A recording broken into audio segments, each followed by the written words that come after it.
সাহেব, আমি এই আর্মি জওয়ানকে বাঁচাতে পারি। যদি তুমি বাঁচিয়ে দাও তাহলে যা মাংবে তা দেব। বস, এটাকে বাঁচিয়ে দিন। যদি এর কিছু হয়ে যায় তাহলে এর মা জীবনে জীবিত মরে যাবে। এছাড়া এর মায়ের এই দুনিয়ায় কেউ নেই। তুমি চিন্তা করো না, আমি এটাকে কিছু হতে দেব না। আমার ওপর ভরসা রাখুন। বস, আমি 5 মিনিটের মধ্যে আসছি। একটা ছোট গ্রামে রঘু আর তার মা সারলা থাকত। রঘুর জীবন খুব সরল ছিল, কিন্তু ব্যথায় ভরা। তার দুনিয়ায় যদি কেউ সবচেয়ে গুরুত্বপূর্ণ মানুষ থেকে থাকে তাহলে সেটা ছিল তার মা। তার ছাড়া তার কেউ ছিল না, না বাবা, না ভাই, না বোন, না কোনো আপনজন। রঘু যখন ছোট ছিল তখনই তার বাবা চলে গিয়েছিলেন। সেই দিন থেকে তার মাই একাই মা আর বাবা দুটোরই দায়িত্ব পালন করেছে। দিনে মজুরি, রাতে সেলাই, কখনো কারো খেতে কাজ, কখনো কারো বাড়িতে ঝাড়পোঁছ। মা ক্লান্ত হয়ে পড়ত, কিন্তু কখনো অভিযোগ করত না। শুধু একটাই স্বপ্ন ছিল, আমার ছেলে বড় হয়ে কিছু একটা হবে। রঘু পড়াশোনায় খুব তীক্ষ্ণ ছিল না, কিন্তু খুব মেহনতি ছিল। সে প্রতিদিন ভোরে উঠত, মায়ের সঙ্গে কাজে হাত বাড়াত, তারপর পড়তে যেত। রাতে মা যখন ক্লান্ত হয়ে বসত তখন রঘু তার পা টিপে দিত। মা হেসে বলতো, তুই আমার সহায়। রঘু আমার বেঁচে থাকার কারণ। এই কথাগুলোই রঘুর মনে গেঁথে গিয়েছিল। সে জানত যে তাকে এমন কিছু করতে হবে যাতে তার মা কখনো কারোর সামনে হাত পাততে না হয়। যখন রঘু একটু বড় হল তখন সে সেনাবাহিনীতে যাওয়ার সিদ্ধান্ত নিল। মাকে ভয় লাগল, কিন্তু সে বাধা দিল না। শুধু রঘুর কপালে হাত রেখে বলল, দেশের সেবা করিস, কিন্তু নিজেকে সামলে রেখিস। যেদিন রঘু প্রথমবার ইউনিফর্ম পরে বাড়ি এলো, মায়ের চোখ থেকে অশ্রু থামছিল না, গর্বের অশ্রু। সেদিন মা প্রথমবার শান্তির নিঃশ্বাস নিয়েছিল। রঘু এখন সেনাবাহিনীতে ছিল। শৃঙ্খলা, পরিশ্রম, ট্রেনিং সবকিছু কঠিন ছিল, কিন্তু রঘু কখনো হার মানেনি। কারণ সে জানত যে যদি সে দুর্বল হয়ে পড়ে তাহলে তার মা একা হয়ে যাবে। একদিন হঠাৎ তার টিমকে আদেশ এলো, সীমান্তে পরিস্থিতি খারাপ হয়ে গেছে, শত্রুদের সঙ্গে লড়াই শুরু হয়ে গেছে, সবাইকে তৎক্ষণাৎ বেরোতে হবে। রঘু মাকে ফোন করল। গলা একটু ভারী ছিল, কিন্তু সে নিজেকে সামলে নিল। মা জিজ্ঞেস করল, সব ঠিক আছে তো? রঘু বলল, হ্যাঁ মা, শুধু ডিউটিতে যাচ্ছি। মা বুঝে গিয়েছিল, সে বেশি প্রশ্ন করল না, শুধু বলল, ভগবান তোকে রক্ষা করুন। ফোন কেটে গেল। মা অনেকক্ষণ সেই জায়গায় বসে রইল। মন অস্থির ছিল, কিন্তু ভরসাও ছিল। ওদিকে রঘু তার টিমের সঙ্গে এগিয়ে চলছিল। চারদিকে নিস্তব্ধতা, হাওয়ায় অদ্ভুত ভয় মিশেছিল। প্রতি পদক্ষেপে বিপদ।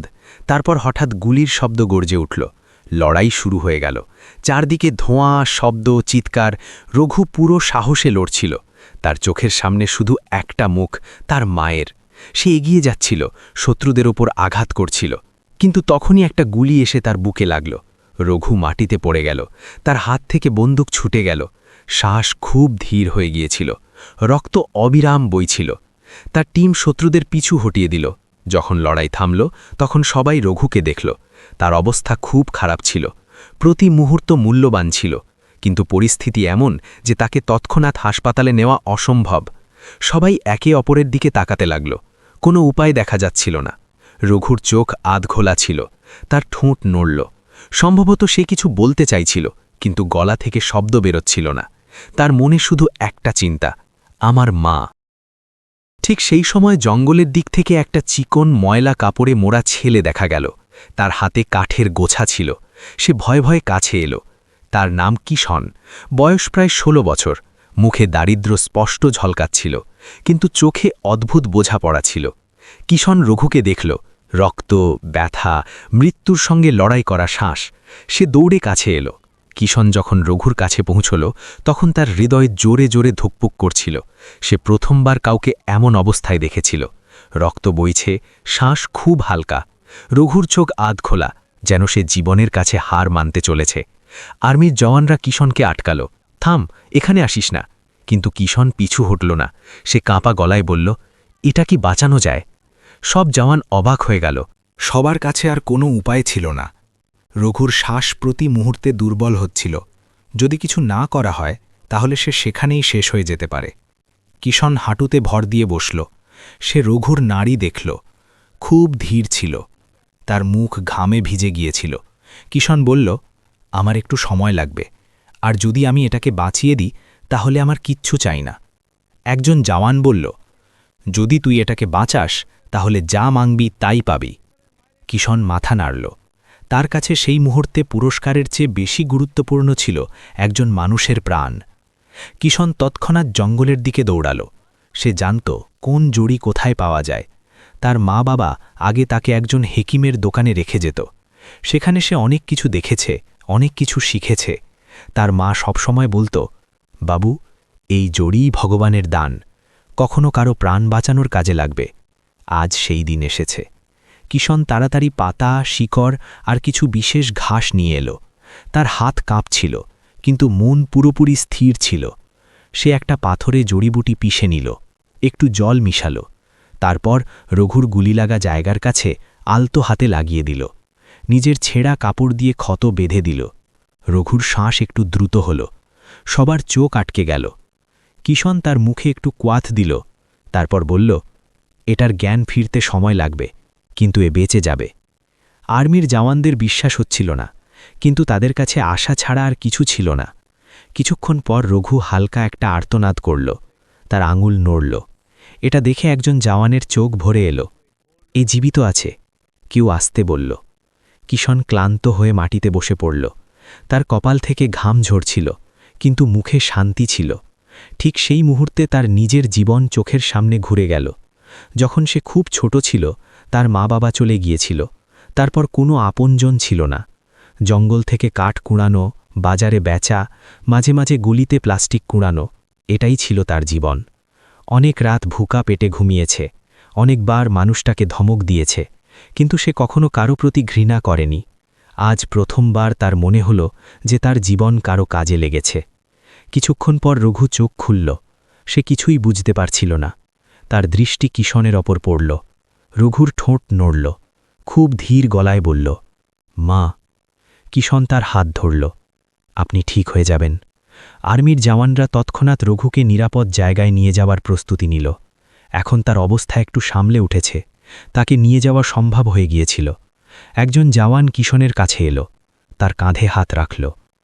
আজ তুই শুধু একজন সৈনিকের নয়, একজন মায়ের ছেলের প্রাণ বাঁচিয়েছিস।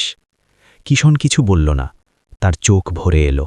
যখন রঘুকে নিয়ে যাওয়া হচ্ছিল, তখন সে কিষণের দিকে তাকাল। তার চোখে কৃতজ্ঞতা ছিল, কিন্তু তার চেয়েও বেশি কিছু, একটা সম্পর্ক। কিষণ সেখানেই দাঁড়িয়ে রইল। কাঠের গোছা মাটিতে পড়েছিল। আজ তা বেচার দরকার ছিল না। আজ তার জীবন বদলে যেতে চলেছে, কিন্তু আসল পরিবর্তন এখনও বাকি ছিল। রঘুকে যখন নিরাপদ জায়গায় আনা হলো, তখন তার অবস্থা আগের চেয়ে ভালো ছিল। গুলি এখনও শরীরে ছিল, কিন্তু রক্ত বন্ধ হয়ে গিয়েছিল। শ্বাস এখন স্বাভাবিক চলছিল। ডাক্তাররা বলল যে আরেকটু দেরি হলে হয়তো কিছুই বাঁচত না। আর্মির সব জওয়ান বুঝে গিয়েছিল যে সেদিন কিষণ সেখানে না এলে রঘু আজ জীবিত থাকত না। রঘু যখন জ্ঞানে এলো, তখন তার চোখ ভারী ছিল, শরীরে ব্যথা ছিল, কিন্তু সবচেয়ে বেশি ব্যথা মনে। সে ধীর গলায় জিজ্ঞেস করল, আমি জীবিত আছি? একজন জওয়ান হেসে বলল, হ্যাঁ, আর এর পিছনে একটা ছেলের হাত আছে। রঘু কিছুই বুঝতে পারল না, কোন ছেলে?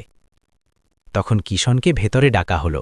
সে এখনও সেই ছেঁড়া কাপড়, সেই ঝুঁকে থাকা মাথা, কিন্তু চোখে এখন ভয় নেই।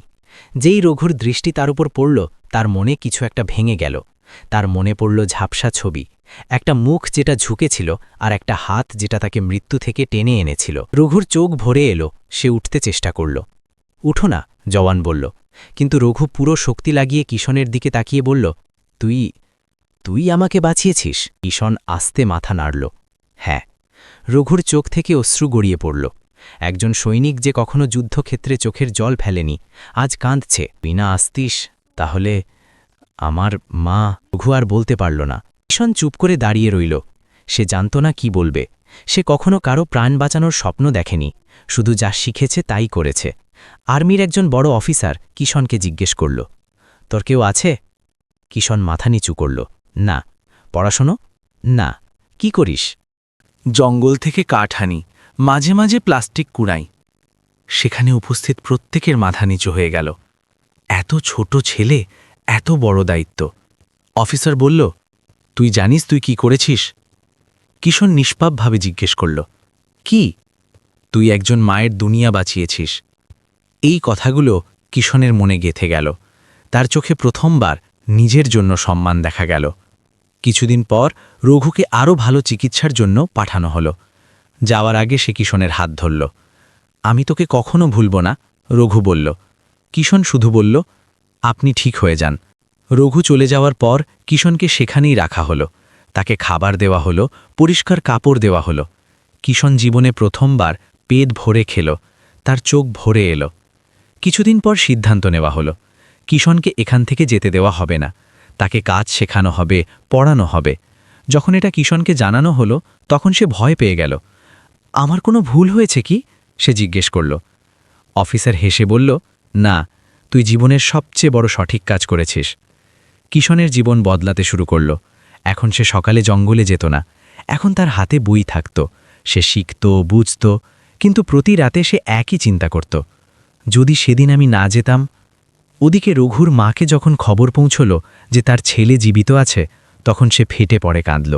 সে মাটিতে মাথা ঠেকাল, ভগবান, তুই আমার ছেলেকে বাঁচিয়েছিস। যখন তার জানা গেল যে একটা গরিব ছেলে তার ছেলের প্রাণ বাঁচিয়েছে, তখন সে আবার কাঁদল। আমি তাকে দেখতে চাই, সে বলল। রঘু মাকে প্রতিশ্রুতি দিল, মা, যিনি আমাকে জীবন দিয়েছেন তাকে আমি তোমার সামনে এনে ছাড়ব। এখন গল্প এক নতুন মোড়ে এসেছে। এক মা, এক ছেলে, আর একটা ছেলে যে ভাগ্য বদলানোর দোরগোড়ায় দাঁড়িয়ে। কিন্তু সবচেয়ে আবেগপূর্ণ মুহূর্ত এখনও বাকি ছিল। রঘুর চিকিৎসা ভালোভাবে চলছিল, তার শরীরে এখন আর আগের মতো দুর্বলতা ছিল না। ডাক্তাররা স্পষ্ট বলে দিয়েছিল যে সে বিপদমুক্ত, শুধু আর একটু সময় লাগবে, তারপর সে পুরোপুরি সুস্থ হয়ে যাবে।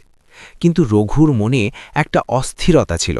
সে প্রতিদিন একই চিন্তা করত, যে আমার প্রাণ বাঁচিয়েছে, আমি কি কখনো তার ঋণ শোধ করতে পারব? ওদিকে কিশনের জীবন ধীরে ধীরে বদলাচ্ছিল। এখন তাকে ভুকা শুতে হতো না, এখন তাকে গালি শুনতে হতো না।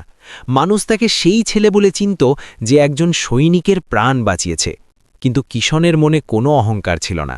সে এখনও সেই সরল ছেলেটাই ছিল, শুধু এখন তার চোখে ভয় কম আর ভরসা বেশি। একদিন রঘুকে জানানো হলো যে তার মা তার সঙ্গে দেখা করতে আসছে। এটা শুনে রঘুর চোখ ভরে এলো। সে মাকে খুব মিস করছিল, কিন্তু তার চেয়েও বেশি সে চাইছিল যে মা কিশনের সঙ্গে দেখা করুক। মা এলো, দুর্বল শরীর, মুখে চিন্তার রেখা, কিন্তু চোখে শুধু ছেলের জন্য দোয়া। যেই মা রঘুকে দেখল, তার পা কেঁপে উঠল। সে দৌড়ে ছেলের কাছে গেল, তার কপাল চুমল, তার মুখ স্নেহ করল। আমার বাচ্চা! মায়ের গলা ভেঙে গেল। রঘু মায়ের হাত ধরল, মা, আমি ঠিক আছি, আর এর কারণ আরেকজন। মা অবাক হয়ে তাকাল, কে? রঘু আসতে বলল, একটা ছেলে, কিশন। কিশনকে ভেতরে ডাকা হলো। সে একটু ইতস্তত করছিল। মায়ের সামনে দাঁড়ানো তার পক্ষে সহজ ছিল না। মা তাকে উপর থেকে নিচ পর্যন্ত দেখল। ছেঁড়া নয়, কিন্তু সাদা কাপড়, চিকন শরীর, চোখের সত্যতা। তুই সেই? মা কাঁপা গলায় জিজ্ঞেস করল। কিশন মাথা নিচু করল, হ্যাঁ। পরের মুহূর্তে মা যা করল তা দেখে সবার চোখ ভরে এলো। মা কিশনের সামনে হাত জোড় করল, বাবু, তুই আমার ছেলেকে নতুন জীবন দিয়েছিস। কিশন ঘাবড়ে গেল, না মাঝি, আমি কিছু করিনি। মা তার মাথায় হাত রাখল, তার অশ্রু কিশনের হাতে পড়ল। তুই না থাকলে আজ আমি একা হতাম, তুই আমার ছেলে হয়ে গেছিস। কিশন প্রথমবার কোনো মায়ের কোলে কাঁদল। তার সব কষ্ট, সব ক্ষুধা, সব একাকিত্ব অশ্রুতে বয়ে গেল। রঘুও কাঁদছিল। সে কখনো ভাবেনি যে তার জীবনও বদলাতে পারে। কিছু সময় পর কিশনকে কাজ আর পড়াশোনা দুটোরই সুযোগ দেওয়া হলো। এখন তার হাতে কাঠের গোছানো আরে বই ছিল। এখন মানুষ তাকে ভিখারি বলে ডাকত না, বরং সম্মানের সঙ্গে নাম ধরে ডাকত। সবচেয়ে আবেগপূর্ণ দিন ছিল যেদিন কিশনকে পুরস্কার দেওয়া হলো। এত বড় অঙ্কের টাকা সে স্বপ্নেও দেখেনি, কিন্তু কিশন সবাইকে অবাক করে দিল। সে বলল, আমার সব কিছু চাই না, শুধু এইটুকু চাই যাতে আমি নিজের পায়ে দাঁড়াতে পারি। সেদিন প্রত্যেকের চোখ ভরে এলো। কিছুদিন পর রঘুকে ছুটি মিলল। সে মাকে নিয়ে কিশনের কাছে গেল। মা কিশনকে দেখে তার চোখ ভরে এলো। সে কিশনের কপালে হাত রাখল, বাবু, তুই আমাকে আবার মা বানিয়ে দিয়েছিস। কিশন কেঁদে ফেলল। সে বলল, মাজি, আজ প্রথমবার মনে হচ্ছে আমারও কেলো আছে। রঘু সেখানে দাঁড়িয়ে সব দেখছিল। তার মন শান্তি পাচ্ছিল। যে মায়ের জন্য সে বেঁচেছিল আজ সেই মাই আর একজনকে আশীর্বাদ করছে। সময় কেটে গেল, রঘু আবার তার ডিউটিতে ফিরে গেল, কিন্তু এখন তার মনে ভয় ছিল না, কারণ সে জানত যে মানুষ যদি ভালো করে তাহলে ভগবান তাকে একা ছাড়ে না। কিষণের জীবনও এগিয়ে চলছিল, সে পড়ছিল, শিখছিল। এখন তার চোখে ক্ষুধা নয়, স্বপ্ন ছিল। আর প্রতি রাতে ঘুমানোর আগে সে একই কথা ভাবত, যদি সেদিন আমি জঙ্গলে না যেতাম তাহলে হয়তো আমার জীবনও এখানেই শেষ হয়ে যেত। একজন সৈনিক দেশ রক্ষা করেছে, আর একজন ভিখারি একজন মায়ের দুনিয়া বাঁচিয়েছে। মাঝে মাঝে একটা ছোট্ট সিদ্ধান্ত দুটো জীবনকে চিরকালের জন্য বদলে